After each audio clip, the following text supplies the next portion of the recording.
அதாவது ரஃபேல் அப்படின்றது வந்து டெஸ்டட் அண்ட் ப்ரூவன், அதனுடைய கெப்பாபிலிட்டி என்ன அப்படின்றத நம்ம நேரைய பார்த்தோம். ஸோ அதனால யாரும் வந்து இந்த விளம்பரங்களை பார்த்தோ இல்லை சார் டெமோ கொடுக்குறேன் அப்படின்னும் இல்லை, நாமளே நேருக்கு நேராக யூஸ் பண்ணி தெரிஞ்சுக்கணும். கேபினெட் கமிட்டி ஆன் செக்யூரிட்டி அவங்க வந்து அதை பாஸ் பண்ணியிருக்காங்க, பிரைம் மினிஸ்டர் அதை அப்ரூவ் பண்ணோம், அஃப்கோர்ஸ் அதை பண்ணிடுவார்.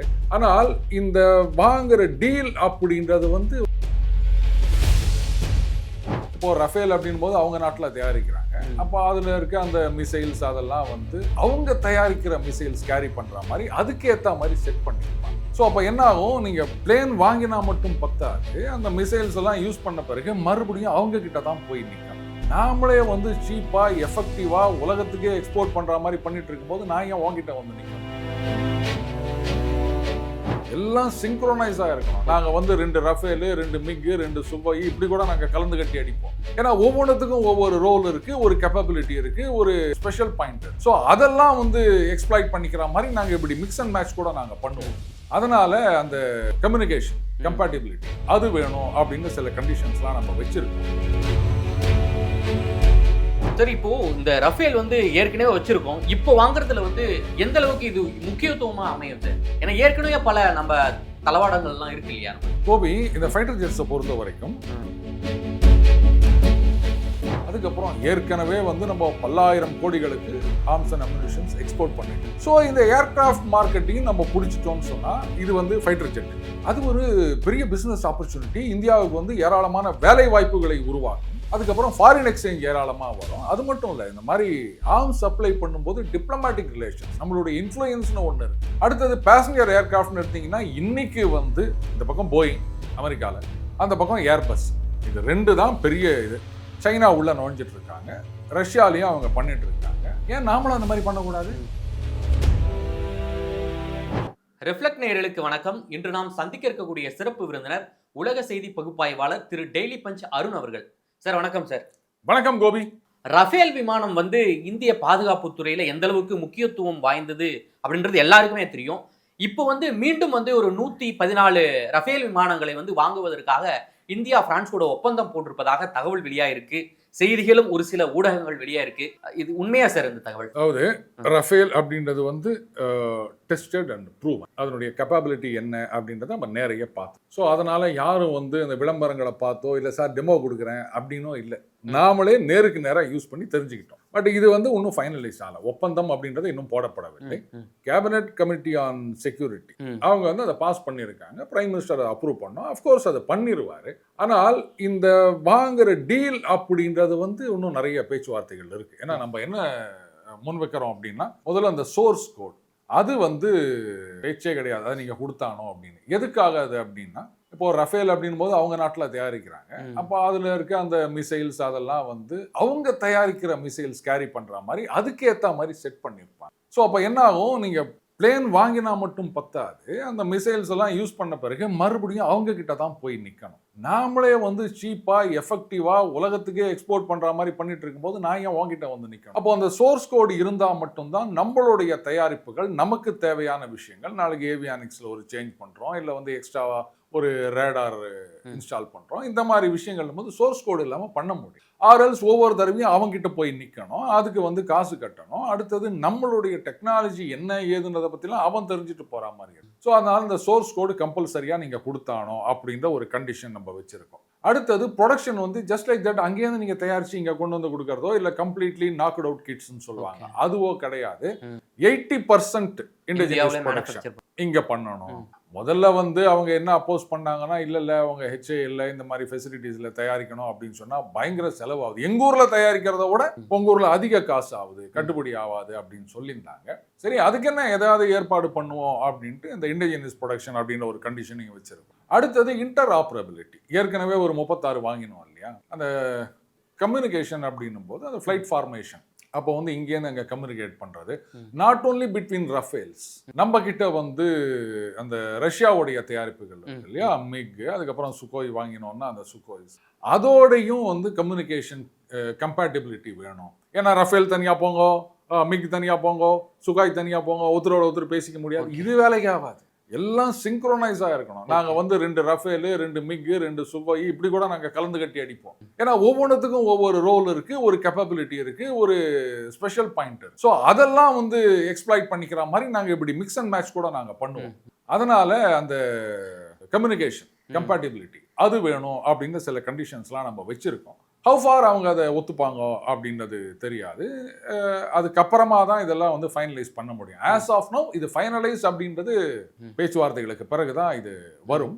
அண்டு நம்மளுடைய அந்த லைட் கம்பேட் ஏர்கிராஃப்டோ இதில் அந்த ப்ரொடக்ஷன் அது தனியாக போயிட்டு இருக்கு. நம்ம இதை வாங்குறதுனால அதை நிறுத்த போகிறது கிடையாது. ஏன்னா இது லாங் டர்ம் அப்ஜெக்ட். இப்போ ரஷ்யாவோட சேர்ந்து ஒரு பேசஞ்சர் ஜெட்டுக்கு வேற நம்ம வந்து இது பண்ணிட்டு இருக்கோம்.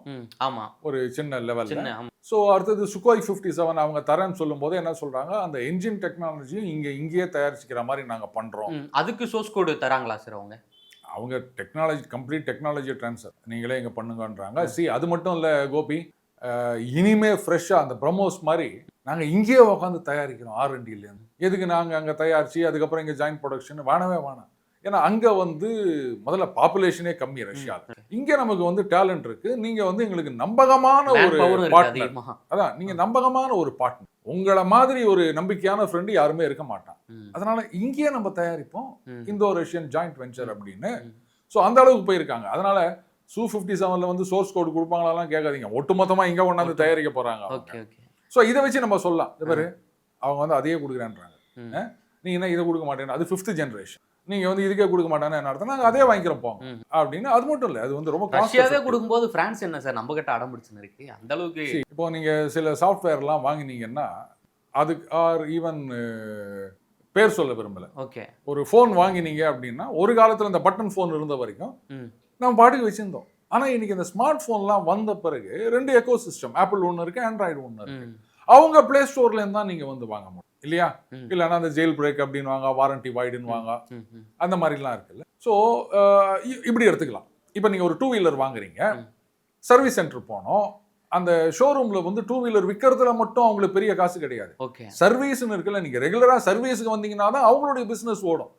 அப்ப எங்க கிட்ட தான் வரணும்னு எதிர்பார்ப்பாங்க இல்லையா? அந்த மாதிரி தான் நீ என்கிட்ட வாங்கிட்டியானா அதுக்கு தேவையான ஆர்மமெண்ட்ஸ், மிசைல்ஸ் இதெல்லாம் என்கிட்ட தான் வாங்கணும். அப்கிரேட் பண்ணணும்னா என்கிட்ட தான் வரணும். எல்லாம் நீயே பண்ணிக்கலாம் அப்படின்னா அப்புறம் ஒரு தடவை தான் எனக்கு சேல்ஸ், வருஷம் எனக்கு வருமானம் வராதுல்ல. அதனால அதெல்லாம் பண்ண மாட்டாங்க. பட் இது ஒரு மிகப்பெரிய ஆர்டர். இதை நீ கொடுக்கலன்னா அவங்க ரெடியா இருக்காங்க 5th ஜெனரேஷன் கொடுக்கறதுக்கு.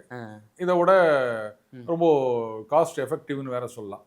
அதனால அவங்க அங்க போயிட்டாங்கன்னா சரி ரைட்டு கொடுத்துருவோம் அப்படின்னு வர்றதுக்கும் வழி இருக்கு. சரி, இப்போ இந்த ரஃபேல் வந்து ஏற்கனவே வச்சிருக்கோம், இப்போ வாங்குறதுல வந்து எந்த அளவுக்கு இது முக்கியத்துவமா அமையும் சார்? ஏன்னா ஏற்கனவே பல நம்ம தளவாடங்கள்லாம் இருக்கு இல்லையா நம்ம கோபி. இந்த ஃபைட்டர் ஜெட்ஸை பொறுத்த வரைக்கும் ஆக்சுவலாக இதெல்லாம் பேச்சுவார்த்தை வந்து எத்தனை வருஷத்துக்கு முன்னாடி ஆரம்பிச்சு இந்த ரஃபேல் இங்கே வந்திருக்கு. அண்டு என்ன சார் 20 வருஷம் 30 வருஷம் பழசு அப்படின்லாம் எதையும் கைச்சி கட்டுற முடியாது. இந்த F-16லாம் எத்தனை வருஷம் பழசு தெரியும். அது அப்கிரேடேஷன் பண்ணிட்டே இருப்பாங்க. நம்ம பைக் மாதிரி 5 வருஷத்துல அதுக்கு மேலாம் ஓடாது சார் அப்படின்ற மாதிரிலாம் கிடையாது.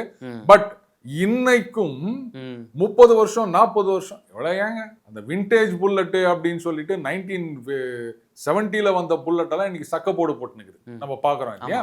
சோ நம்ம அந்த ஃபைட்டர் ஜெட்ஸ் இதெல்லாம் வந்து நம்ம புல்லட் மாதிரி தான் பார்க்கணும். எத்தனை வருஷம் ஆனாலும் அதனுடைய வேல்யூ தனி. அதுக்குன்னு சில அப்கிரேட்ஸ் இருக்கும். ஏவியானிக்ஸ் அப்கிரேடு, அதுக்கப்புறம் வந்து ரேடார், அதுக்கப்புறம் அது கேரி பண்ற ஆர்மமெண்ட்ஸ் அப்கிரேடு அப்படின்னு அதெல்லாம் பண்ணிட்டு அதனுடைய லைஃப் ஸ்பேனை நம்ம இன்க்ரீஸ் பண்ணிட்டே போகலாம். அதனால அது ஒன்றும் ஒரு பெரிய விஷயம் கிடையாது. ஏற்கனவே இருக்கு அப்படின்றதுனால ஏர்ஃபோர்ஸ் அப்படின்றது ஒரு தவிர்க்க முடியாத ஒரு, என்னதான் நீங்க வந்து ஏர் டிஃபென்ஸ் அப்படின்னு வச்சுக்கலாம், சர்ஃபேஸ் டு ஏர் மிசைல், மேன்பேடு அப்படின்னு எவ்வளவுதான் வந்து கவுண்டர் மெஷர்ஸ் இருந்தாலுமே ஏர்கிராஃப்டோடைய தேவை அப்படின்னு சார் நீங்க தான் ட்ரோன்ஸ் வந்துருச்சு அப்படின்னா வரட்டங்க. இருந்தாலும் அது ஒரு முக்கியமான ஃபேக்டர். அது முப்படைகள், அது ஒரு முக்கியமான ஒரு படை. அது அதனால அதனுடைய தேவை இருந்துகிட்டே தான் இருக்கும். அதனால அது நம்ம வாங்கித்தான் ஆகணும். சரி, இப்போ ரஷ்ய விமானம் சொன்னீங்க, உள்நாட்டிலே இந்தியாவிலே மேனுஃபேக்சர் பண்ண போறாங்க. அதே போல ஒரு விமானமும் சொன்னீங்க, அது சிறிய ரக விமானம் இங்க மேனுஃபேக்சர் பண்ண போறாங்க. இப்போ இதுவும் சொல்றீங்க ரஃபேல் விமானமும் இங்க உள்நாட்டிலே மேனுஃபேக்சர். இதனால வந்து இந்தியாவுக்கும் என்ன லாபம் இருக்கு சார் உள்நாட்டிலே மேனுஃபேக்சர் பண்றதால? இப்போ ஒரு காலத்துல வந்து நம்ம ஊர்ல பைக் அப்படின்னா புல்லட், அப்புறமா அந்த ராஜ்தூத், 2 தாங்க. அப்புறம் அந்த ஜாவா ஒன்று ஓடிட்டு. அதே மாதிரி கார்னு பார்த்தீங்கன்னா அம்பாசிடர், ஃபேட், இந்த பண்ணையாரும் 10 மினிமில் வந்தது இல்லை அந்த கார், இவ்வளோதான். அதுக்கப்புறமா பார்த்தீங்கன்னா அப்படியே கொஞ்சம் லிபரலைசேஷன் அப்படின்னு சொல்லிட்டு பஜாஜ் வந்து கவாசாக்கியோட டீல் போடுறாங்க, ஹீரோ வந்து ஹோண்டாவோட டீல் போடுறாங்க, டிவிஎஸ் வந்து சுசுகியோட டீல் போடுறாங்க. அப்படியே அவங்க பிராண்ட் நேமோட TVS Suzuki, Hero Honda, Kawasaki Bajaj அப்படின்னு பைக் எல்லாம் வருது. இன்னைக்கு உலகம் முழுக்க நம்ம பைக்கை ஏற்றுமதி பண்ணிட்டு இருக்கோம். நம்ம புல்லட் இருக்கு பாருங்க, ஆமா, ராயல் என்ஃபீல்டு இங்கதான் திருவத்தூர்ல, இந்த ஸ்ரீபெரும்புதூர் திருவத்தூர் தான் அதனுடைய ஃபர்ஸ்ட். Okay okay. இன்னைக்கு உலகம் முழுக்க நம்ம ஏற்றுமதி பண்ணிட்டு இருக்கோம். அமெரிக்காக்கெல்லாம் நம்ம வந்து எக்ஸ்போர்ட் பண்ணிட்டு இருக்கோம். அதே மாதிரி நம்ம பஜாஜோட பல்சர், அப்புறம் டிவிஎஸ், இதெல்லாம் என்னமா கலகுது தெரியுமா மார்க்கெட்ல போயிட்டு. அதுவும் ஆப்பிரிக்கா, சவுத் அமெரிக்கா, இங்கெல்லாம் வந்து ட்ரஸ்ட் ஒர்த்தி சைனீஸ் ப்ராடக்ட்ஸோட இது அவ்வளோ அற்புதமா இருக்கு அப்படின்றாங்க. இதுக்கெல்லாம் ஆரம்பம் எங்கேருந்து வந்தது?